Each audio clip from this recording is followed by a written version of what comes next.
te springen en te dansen. Hij wil graag snel beginnen. Vandaag is het alweer al les 5 of zo, ik weet het eigenlijk niet. En vandaag gaan we iets heel, wat mensen denken dat moeilijk is, maar eigenlijk heel makkelijk is. Wij gaan vandaag zelf pasta maken met een simpele saus erbij. Wat hebben wij voor de pasta allemaal nodig? Bloem, eieren, zout, olijfolie. Om de pasta te maken heb je nog een kom nodig, een snijplank, een pastamachine. Maar ik besef dat niet iedereen die heeft, dus dan kan je het ook goed doen met de deegroller. Heb je wel wat meer spieren nodig, maar daar worden we sterk van, hè?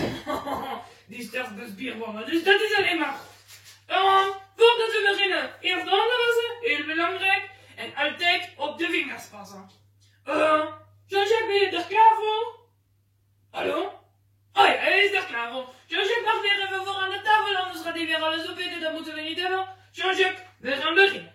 We doen de bloem in de beslagkom. Dit is dus de bloem. Je maakt met je vingers een kuiltje in de bloem. Dus je duwt het een beetje aan de kant, zodat je zeg maar gewoon een bloemmeertje krijgt, waar zo de eitjes in kunnen. Zo. Dan gaan we de eieren erin tikken. Tik je 1 keer op de rand, dan breek je hem open en laat je hem erin vallen. En dan doen we het nog een keer. Je tikt hem 1 keer, je breekt hem open en je laat hem erin vallen. Dan doen we een snufje zout. Doen wij om de eieren heen. Niet in de eieren, maar eromheen. Dus je pakt zo een beetje zout en dan doe je zo om de eitjes heen. Nog een beetje zout, want we moeten geen flauwe pasta maken, dat is niet lekker. Dat is namelijk heel flauw. En een beetje olijfolie.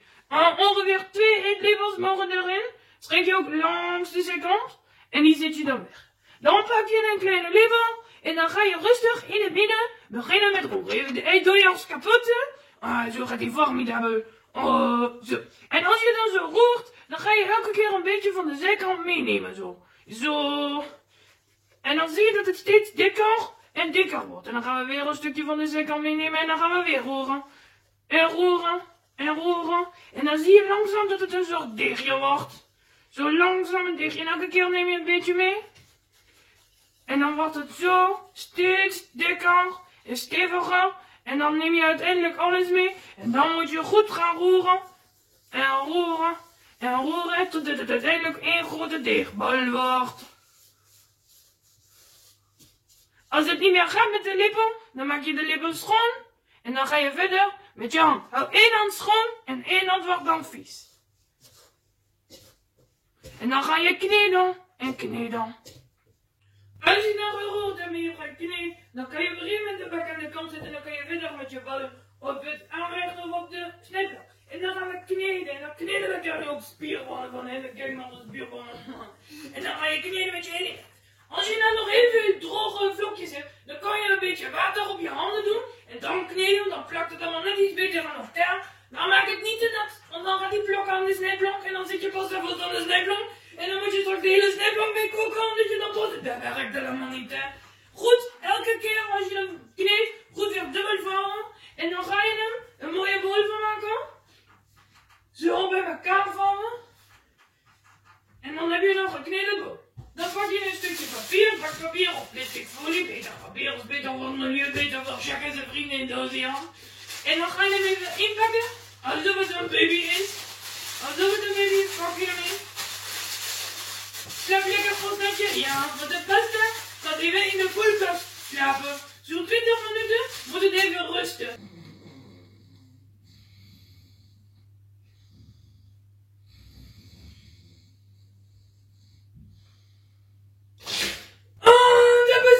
In de koelkast.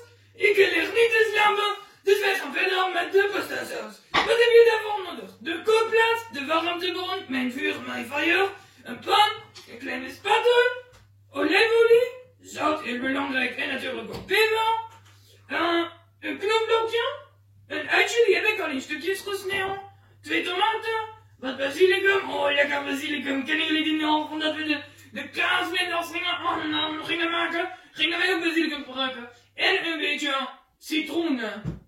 Daar kregen die kinderen zo'n zure mond van. Toen ze dat gingen proeven, dat was leuk. Citroen is trouwens ook lekker over de kreeft. Zo lekker zo. Maar dat gaan we niet eten, want we eten vandaag pasta geen kreeft. Het vuur gaat aan.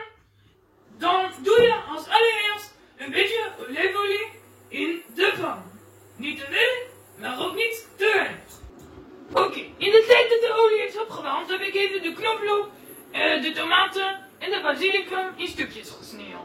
Als allereerst beginnen wij bij de olie, doen wij de ui en de knoflook. Je hoort het meteen. En dames en heren, pas op, u ziet het is hartstikke heet. Jean-Jacques is meteen, dat zit ik niet in de pan. Jean-Jacques ook niet in de pan vandaag, dat doen we wel een andere keer. Belangrijk is dat je het vuur niet hoog zet en dat je goed blijft roeren, zodat het niet aanbrandt. Nu doen we er al een beetje zout bij. Zo, een paar snufjes, is helemaal goed. Oh, beetje zout geknoeid. Oh, dan gaat hij uit, dan doen we weer allemaal snel aan. Dit heeft even tijd nodig om te bakken. Maar vergeet niet te roeren. Anders brandt het. Nu zie je, dit noem je heel gek, dat noem je aanfruiten. Dan denk je, het is toch helemaal geen fruit, het is groente. Ik weet ook niet wie dat bedacht heeft, maar dat noem je aanfruiten. Ze worden een beetje glanzend en dan weet je, dan is het goed. Als het goed is, komen de tomaatjes erbij. Die doe je er allemaal in. Maar pas nog steeds op, het is nog steeds heel heet. Dus voorzichtig erbij gooien. Van je af, vraag of papa en mama erbij is. Dan hoor je het wegvissen. Dan mag het vuur wat hoger. En dan gaan we goed roeren. Goed roeren en een beetje brakken zodat alle tomaatjes goed verdeeld zijn. Zodat het tomatensausje goed kan koken. Dan doen wij er een beetje peper bij. Goed draaien. Ik hou wel veel peper. De peper geeft veel smaak. Maar pas op, als je het er niet van had, dan moet je ermee oppassen. Zo, veel peper erin. Dat is lekker. En dan zie je het alweer gaan borrelen. Oké, dan hebben we nog een beetje basilicum. Dat doen we er allemaal in zo. Zo, allemaal erin. Ik heb trouwens één blaadje apart gehouden voor als het klaar is. Dan ziet het er extra mooi uit. Dan gaan we het goed koken. Dan pak je de citroen. Maar de citroen moet je even kijken, er zitten nog wat pitjes in. Die moet je er even uithalen. Dat kan met je vingers, maar dat kan ook anders zo, die pitjes. En dan doe je zo een beetje het sap van een halve citroen erbij. Niet te veel, maar ook niet te weinig, anders krijgen we zo zuur. Oh, ik zie dat er een beetje in valt. Die haal je er dan nog even uit. Die leggen we weg. En dan ga je koken. Dit ga je net zo lang koken totdat het echt een zacht sausje wordt. Goed bakken ook tussendoor. Goed stampen. En als je dit zo'n 5 à 10 minuutjes laat opstaan, heb je een hele mooie pasta saus. We gaan beginnen met het draaien van de pasta. Jean-Jacques! Jean-Jacques! Jean-Jacques! Ah, Jean-Jacques, dankjewel voor het draaien van de pasta.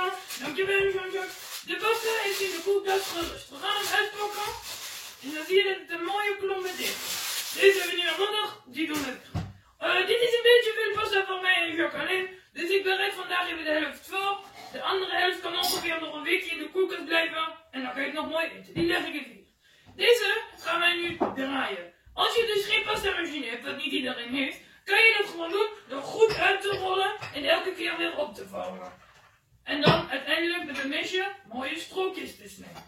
Ik heb een beetje luxe vandaag. Ik heb de pasta machine. Dan zitten allemaal verschillende standen op, waardoor die dikker of dunner kan worden. Het hendeltje dan kan ik draaien. En dan gaan we de pasta er een aantal keer doorheen doen. Een aantal heel vaak keer. Zodat de pasta extra elastisch wordt. En dat het een extra lekkere zachte pasta wordt voor straks in de pastasaus. Je krijgt ook helemaal die blokken. Die doe je 2 keer dubbel. Of 3 keer misschien. En dan doe je hem er weer door.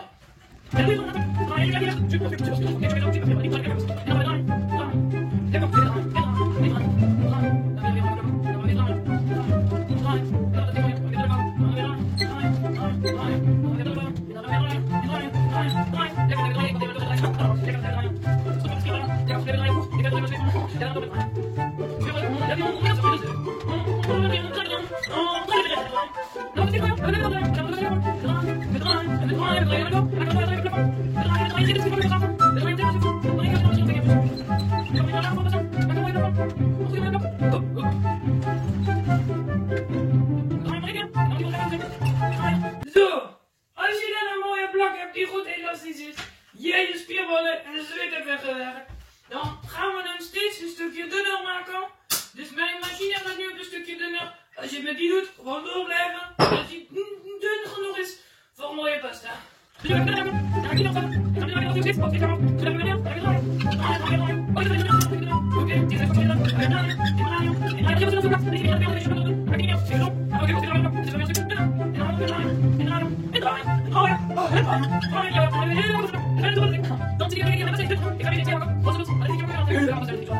Dan gaan we dit nu pas even maken.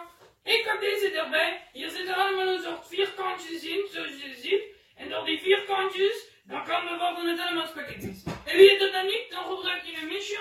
En dan maak je zo, pas op je vingers, pas op. Allemaal mooie spaghetti slierten.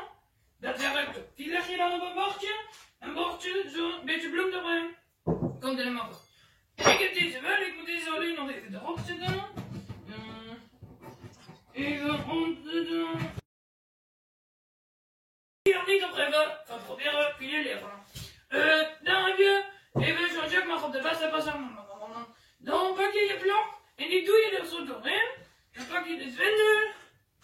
En dan, even kijken hoe zit dat. Even kijken, ja zo. En dan ga je dus nu draaien. Even kijken, ja, draaien deze kant op, de goede kant op draaien. Je weet het niet dan. Maar we hebben net geleerd niet opgeven. Want dan gaan, kijk, daar komt hij uit. Dan ga je draaien en dan zie je aan de andere kant allemaal sliertjes ontstaan. Allemaal sliertjes ontstaan. Oh, très bien, formidable.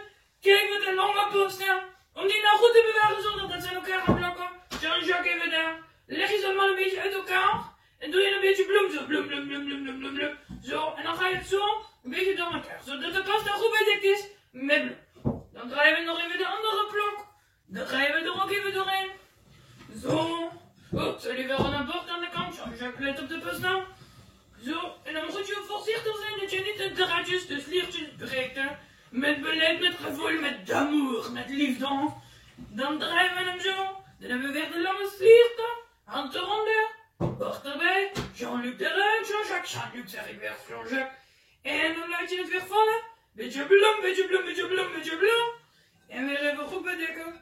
Dan is de verse pasta klaar om gekookt te worden en in de saus te doen. Oké, de pasta is gedraaid. Ik heb even de saus in een ander pannetje gedaan. Dan kan ik dit weer gebruiken voor het water. Ik heb het water aan de kook gebracht. Dan doe ik het laatste zout in. Zout is heel belangrijk, want dat geeft er smaak aan de pasta. Pas op met het water. Dat is kokend, dat is heet, het is kokend heet. Dus vraag of papa en mama erbij kan. Dan doen wij de pasta voor in het water. Dan zetten we in wat water. Dan doen we er nog een beetje bij zo. Dat hoeft niet heel lang te koken. Verse pasta moet maar 3 minuutjes of zo. En gewone pasta duurt altijd een kwartier of 20 minuten. Dat is een beetje veel, maar dat duurt veel langer. Dus dit is de pasta. Dan was de saus helemaal mooi geworden. Er zitten nog kleine stukjes in, maar dat is lekker. Die gaan we er straks mee doen. Ik heb ook nog dat basilicumblaadje. En wat heerlijk van Nederlandse kaas. Oh, Jean-Jacques, let nou toch op! Jean-Jacques, wat doe je nou? Oh, het gaat helemaal overkoken. Het gaat helemaal overkoken. Oh, nou dat kan dus ook gebeuren, dames en heren. Voorzichtig zijn, papa en mama vragen om het schoon te maken. Niet te hard koken dus. Met verse pasta kookt vaak over. Dat had ik eigenlijk kunnen bedenken. Maar het gaat nog goed. Het is snel opgelost. En het gaat nog goed met onze pasta. We zetten het vuur even terug. We waren gebleven bij de kaas. Lekkere kaas. En ik heb alweer zo'n bordje klaargezet voor de pasta. Jean-Jacques, wat vond jij eigenlijk van het maken van pasta? Want jij, dus jouw lievelingseten toch? Wie is jouw lievelingseten? Wil je volgende keer ook even op de pan letten voordat die overkookt? Want hier heb ik niks aan. En oh, sacrebleu, daar heb ik niks aan. Jean-Jacques die gaat weer lekker door. Ik kijk nog even naar de pasta. Ik ga de pasta even proeven. Oh, dan haal ik zo één sliertje eruit. Oh, dit is een hele lange sliert. Leg ik op mijn bordje. En dan moet ik even blazen. Oh, en dan even proeven of die al dente is. Gaar. Oh, dames en heren. Dit is zo lekker. Zo weer lekker dan gewone pasta. We zetten het vuur uit, want dan kan hij niet meer overkoken. We gieten hem niet af, want al het water wat daar zit, is goed voor de saus. Dus dan halen wij zo de pasta uit onze pan op onze bordje. Zo, alle sliertjes. Ook de laatste paar sliertjes. Alle sliertjes willen we hebben. En dan giet ik even het water af.